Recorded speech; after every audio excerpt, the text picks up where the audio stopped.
Hello, I'm Sonya Roseman, and this is the next part of my life story. While in COVID lockdown, I decided to start just recording bits and pieces because I kind of find it's quite cathartic, really. Ooh, look at this table. Ooh, ooh, yeah. Anyway, right, okay. So, my love life. My first boyfriend is when I was 15, and he was in the sixth form, I was in the fourth year. Like, it's all different these days, it's like year 10 or year 11 or something like that, but back then, that's how it was. So, yeah, we got together because we had mutual friends, and us young girls were always hanging out with the older boys. Anyway, so yeah, we got together, and that was cool. I was with him for 6 years on and off, but there was lots of cheating this and cheating that and all of that old lark. And yeah, he tried to dump me a few times, and I went nuts, I suppose. Went up his house, looked through his window. You didn't have mobile phones back then, so I just go up his house, get my friend to drop me up the house and get all paranoid, and there'd be a girl in the front room. Her name was Kelly, actually. She came down to my house and beat me up for bugging him, but it was awful. I'll never forget that. I even remember her name now. It's funny, isn't it? After all this time, yeah. So we was together for 6 years, on and off. And he was a nice guy. Really, we were so young. Do you know what I mean? We were so young. And I bumped into him a lot later, and we were friends. I believe that he dated one of my best friends that was blonde and looks like me as well. So I don't know why she went there. I never understand this. I never understand why one of your mates would go with your ex-boyfriend. Like, what? There's so many men in the world. Why did they do that? I don't know.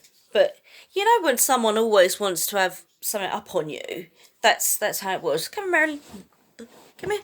Come here. Good girl. My cat. Marilyn. Marilyn the girl. Yeah. So that ended because he went off with somebody else. And when I saw him years later, yeah, he went, I never slept. Right, they moved in together. He goes, I never slept with that girl. It was never anything like that.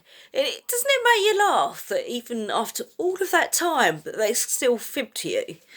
Yeah, I believe that I cheated on him once when I was very, very drunk in the club in Gillingham.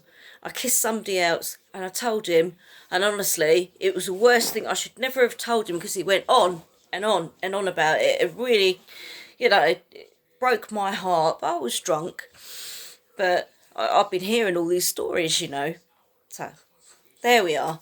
Anyway, so yeah, on to the next one after that. I was on my own for a little while. Come here, pussycat. Come here. Look at this cat. Isn't she beautiful? You're so beautiful. You're so beautiful. Yes, you are. Mummy loves you so much. Mummy loves you, you little shit. Yeah. The next one I met in Rochester High Street. What's the name of that pub? The Arrow downstairs. When they used to have it open downstairs. Like, obviously nothing's open these days because of the COVID and all of that. But yeah, so I met this guy, and he was tall, he was dapper, Anglo-Indian, that's what I am. God, perfect, beautiful blue eyes, tanned, really, really, you couldn't think of anybody else. Well, I couldn't at that time. I was very young. So I went out of him for a couple of years, and at the beginning everything was okay. And then he started getting into this weird stuff that I didn't like, S&M. And it's meant to be a two-way thing. I'm not going to say too much about it, but this guy, for someone that was so beautiful, handsome even, who was so handsome, this bloke used to kick the shit out of me all the time. We went on holiday to a lot of places, and France was the only place that he did not hit me. Even we went to Thailand, and my dad went away for a week. He went to an island, and this guy punched me there as well. And one time, because he thought I wasn't being nice enough about the room that he booked, because I said the room's very dark and all of that. He said, you're so ungrateful. So he lashed me with his belt. There we are. Anyway, so then I went to a Christmas, there was a Christmas do. And this woman in the toilet, she looked at me as if she'd seen a ghost. It was like this. I was like, oh, all right. Because this is back when I used to trust people. I'm not so trusting anymore, obviously.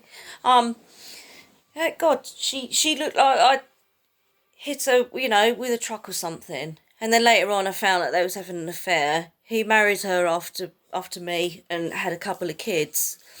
But, how he used to hit me and whatever, I was working at the Rothim after that, and they were both in there. He was singing in his band. Yeah, he was like a crooner. I was his backing singer when I was with him. And I saw the same hand mark on her face as what I used to have. And there's that you cannot... No, I just knew what that was. I was like, thank fuck I'm away from that man. It was awful. He was such a mean person. God, I wish if I was older, I wouldn't put up with that. But I honestly thought that he would change if I did whatever he wanted me to do in the bedroom, But no, whatever I did was always wrong.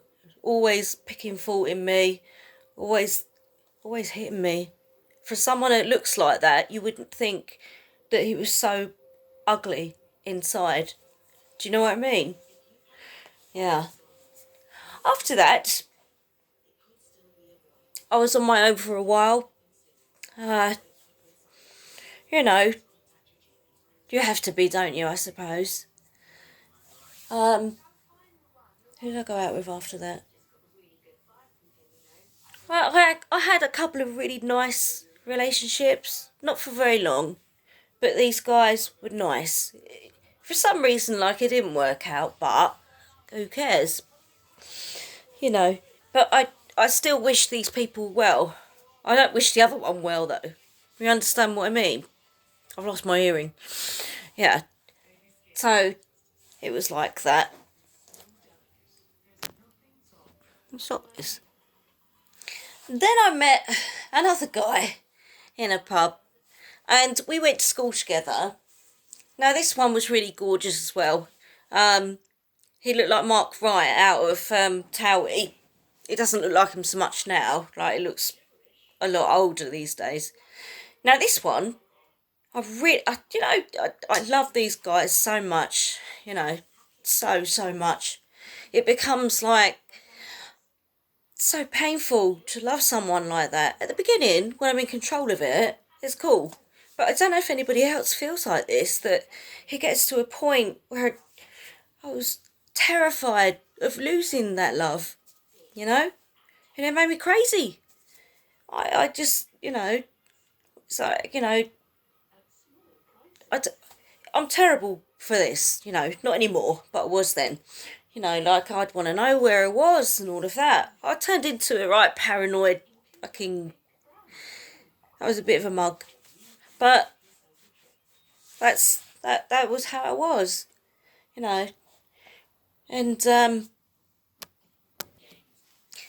he left his wife for me. Apparently he'd left before. And all of that. But this one, right, would not stop cheating. Every weekend, almost, yeah. Every single weekend, there'd be an argument caused. I'm not saying it wasn't all him. It was me as well. We used to argue, and that was it. We shouldn't have been together. But he would go off and cheat. He would have other sims for his phone. He would do all bloody sorts. It was so painful. So this is all I've ever had to deal with in the way of love and whatever. In the end, it got to, I was with him for 2 years. I tried to commit suicide off of Rochester Bridge, and there was a man that came over. I've never seen this guy since. And he went, no, no, he said, you're not going to do that today. And I was in so much pain that I couldn't even speak. And he went, what the hell is going on? And I could not speak to him. The police turned up anyway, because I'd phoned my sister to say goodbye. You know, I was going to do this. I was in so much pain.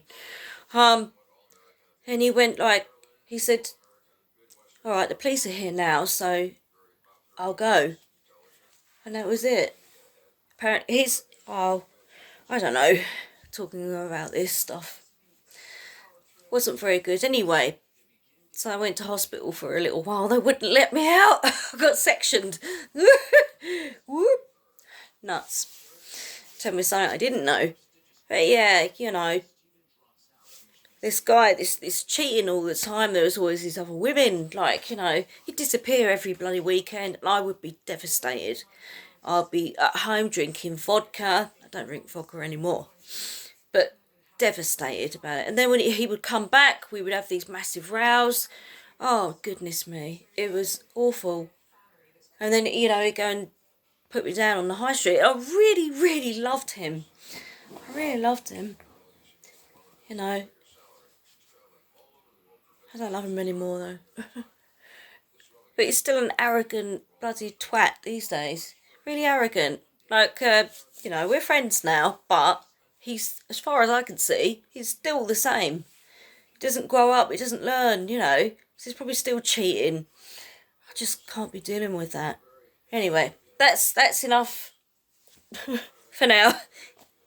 Cheers.